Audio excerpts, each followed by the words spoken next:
Hello everyone, welcome to Ken Studies. आज है 16 जून। Start करते हैं आज के MCQ क्वेश्चंस।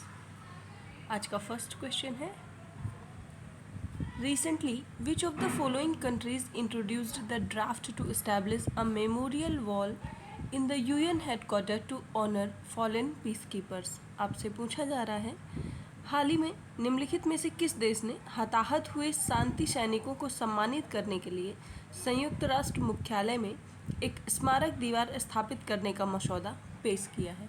आपके ऑप्शंस हैं इटली, USA, इंडिया या साउथ अफ्रीका। और इस क्वेश्चन में आपका करेक्ट ऑप्शन हो जाएगा ऑप्शन सी। ऐसा मसौदा पेश किया है भारत ने। The United Nations General Assembly has adopted a draft resolution to establish a memorial wall in the United Nations headquarters to honor fallen peacekeepers. And Ruchira Kamboj, जो कि इंडिया की परमानेंट रिप्रेजेंटेटिव हैं यूनाइटेड नेशंस में, उन्होंने इंट्रोड्यूस किया है the draft resolution, जिसका title है memorial wall for fallen United Nations peacekeepers. वर्तमान समय की बात करें तो इंडिया थर्ड लार्जेस्ट कॉन्ट्रीब्यूटर है of uniformed personnel to United Nations peacekeeping. बढ़ते हैं नेक्स्ट क्वेश्चन की ओर।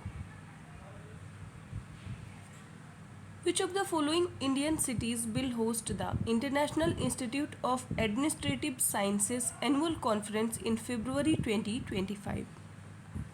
आपसे पूछा जा रहा है, निम्नलिखित में से कौन सा भारतीय शहर फरवरी 2025 में अंतर्राष्ट्रीय प्रशासनिक विज्ञान संस्थान वार्षिक सम्मेलन की मेजबानी करेगा? आपके ऑप्शंस हैं सूरत, मुंबई, चेन्नई या कोची। और इसका आयोजन किया जाएगा कोची शहर में। So India will host the 2025 International Institute of Administrative Sciences Annual Conference at Kochi, Kerala in February 2025। और इस कॉन्फ्रेंस की थीम होगी next generation administrative reforms, empowering citizens and reaching the last mile. International institute of administrative sciences की बात करें तो इसको establish किया गया था 1930 में, और ये एक फेडरेशन ऑफ मेंबर स्टेट्स है national sections and academic research centres का। इसका एम है to elaborate the public administration solution to the policy challenges of the day. IIAS की बात करें तो इसका हेडक्वार्टर ब्रुसेल्स, बेल्जियम में है। बढ़ते हैं नेक्स्ट क्वेश्चन की ओर। Which of the following statement about Global Wind Day is are correct? आपसे पूछा जा रहा है, वैश्विक पवन दिवस के संबंध में कौन सा कथन सही है, ये आपको बताना है। फर्स्ट स्टेटमेंट है, Global Wind Day is celebrated annually on 15th June to promote the use of wind energy as an alternative to fossil fuels. Second, it is organised by Global Wind Energy Council and Wind Europe. आपसे correct statement पूछी गई है, और इस question में आपका correct option हो जाएगा option C.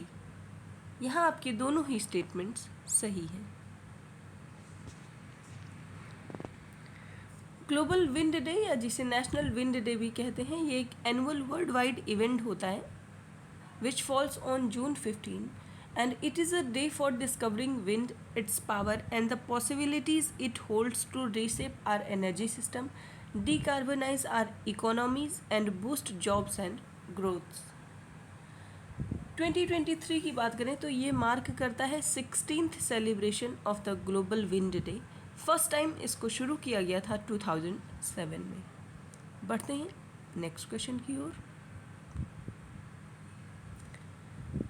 Where is the G20 agricultural ministers meeting going on? आपसे पूछा जा रहा है, G20 की कृषि मंत्री स्तरीय बैठक वर्तमान समय में कहाँ पर चल रही है? आपके ऑप्शंस हैं न्यू दिल्ली, बेंगलोर, हैदराबाद या मुंबई। और आपका करेक्ट ऑप्शन हो जाएगा ऑप्शन सी।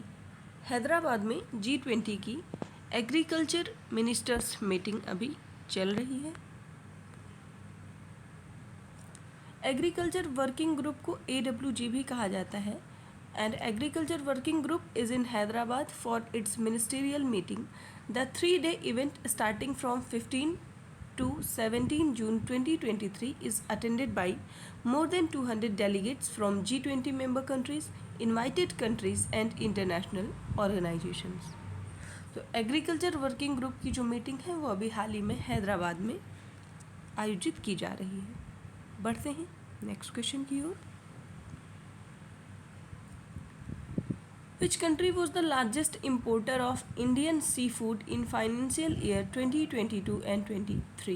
आपसे पूछा जा रहा है वित्त वर्ष 2022 एंड 23 में निम्नलिखित में से कौन सा देश भारतीय समुद्री खाद्य पदार्थ का सबसे बड़ा आयातक देश था. आपके ऑप्शन है चाइना, यूरोपीय यूनियन, USA या जापान. और इस क्वेश्चन में आपका करेक्ट ऑप्शन हो जाएगा ऑप्शन सी. सबसे बड़ा आयातक देश रहा है USA. India achieved an all-time high export of seafood both in the terms of volume and the value by shipping 17,35,286 metric ton of seafood, and USA became the largest market of imported seafood from India, while China emerged as the second largest seafood export destination from India, and the European Union continued to be the third largest destination. बढ़ते हैं next question की ओर. Who attended the first Hindu American summit in United States? आपसे पूछा जा रहा है संयुक्त राज्य अमेरिका में पहले हिंदू अमेरिकी शिखर सम्मेलन में निम्नलिखित में से किन्होंने भाग लिया है. आपके ऑप्शन हैं नरेंद्र मोदी, द्रौपदी मुर्मू, अजीत डोभाल या राजनाथ सिंह. और इस क्वेश्चन में करेक्ट ऑप्शन हो जाएगा option A. Prime minister Narendra Modi ने फर्स्ट हिंदू अमेरिकन समिट में पार्टिसिपेट किया है. A group of Indian Americans has organized the inaugural Hindu-American Summit for political engagement scheduled to take place at the US Capitol Hill, and the summit will be attended by Prime Minister Modi. इस summit का aim है to highlight the concern and issues faced by Hindu community seeking the attention and support of law makers. बढ़ते हैं next question की ओर. Which country's hockey team recently won their first women's junior hockey Asia cup in 2023? आपसे पूछा जा रहा है किस देश की हॉकी टीम ने हाल ही में 2023 में अपना पहला महिला जूनियर हॉकी एशिया कप जीता है. आपके ऑप्शंस हैं ऑस्ट्रेलिया, कीनिया, इंडिया या साउथ अफ्रीका. और इस क्वेश्चन में आपका करेक्ट ऑप्शन हो जाएगा ऑप्शन सी. भारत ने हाल ही में अपना पहला महिला जूनियर हॉकी एशिया कप जीता है. The Indian women's hockey team clinched the Women's Junior Asia Cup 2023 title in Japan with a 2-1 win over the Republic of Korea in the final. And this is the India's first ever victory in the Women's Junior Asia Cup. आज के current affair session में इतना ही. धन्यवाद.